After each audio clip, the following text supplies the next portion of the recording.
Canım sayısı kıyımlı partiyasının temsilcisi.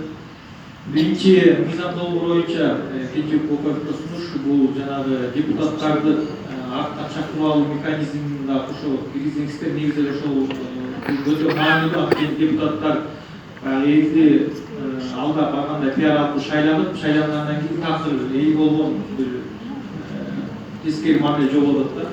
Экинчи менин суроом жана чакыруум бул Алмаз Мукановичке өтө бүгүн келгениңиз жакшы болду, өтө маанилүү.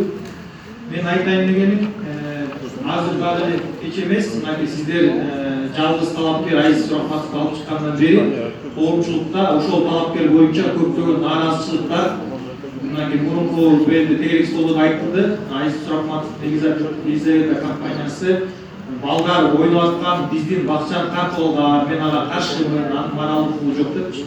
Андан тышкары мынакей азыркы шаар кеңеште жалаң эле строительный компаниянын бир топ өкүлдөрү бар экен. Ошол эле Елизавета, Имарат строй, Интекс строй, Айыл курулуш, билдинг. Менин да мындай ой болуп атат да, жалаң строительный компаниялардын эле өкүлдөрү ушул Бишкек шаар дээрип алганда болот да. Анан Айзиз Суракматовго азыр көп нааразычылык болуп атат. Сиздерге кеч боло электи чакырык катары да.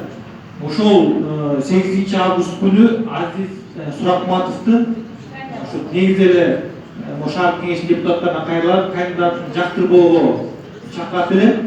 Бул көпчүлүк нааразычылыкты жаратат. Эгер Айзиз Суракматовдун кандидатурасы өтүп кетсе, менимче коомдо бийликке болгон ишеним азаят жана нааразычылык күчөйт да. Ушул нерсени эске алып койсоңуздар, анткени Бишкек шаар кеңеш шайлаган мэрлердин аты экөө тең азыр өзүңүздөр билгендей ГКМдин подвалында отурат. Ошол эле Кулматов, ошол эле сиздер чапан жапкан Албек Ибраимов.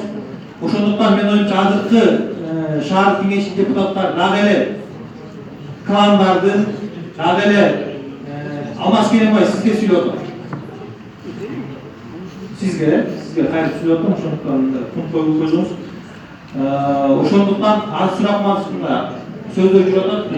Кландар баягы эле бийликтин кээ бир лоббиси аркылуу шайланып атат дегенчи. Ошондуктан Бишкек шаар кеңештин депутаттар шайланган эки бери азыр сизде отургандыктан сиздерге болгон ишеним жок. Сиздердин мен оюмча моралдык докумуңуздар жок. Эгерде ошол Суракматовду шайласаңыздар, бийликтин ишеничи азайып. Ошондуктан ушул коомчулуктун ушул жерде мен оюмча активдүү бөлүгү келип отурат. Мурунда келген, каршылык билдирген, эске алсаңыздар чечимиңиздерди өзгөртөт деген ойдомун.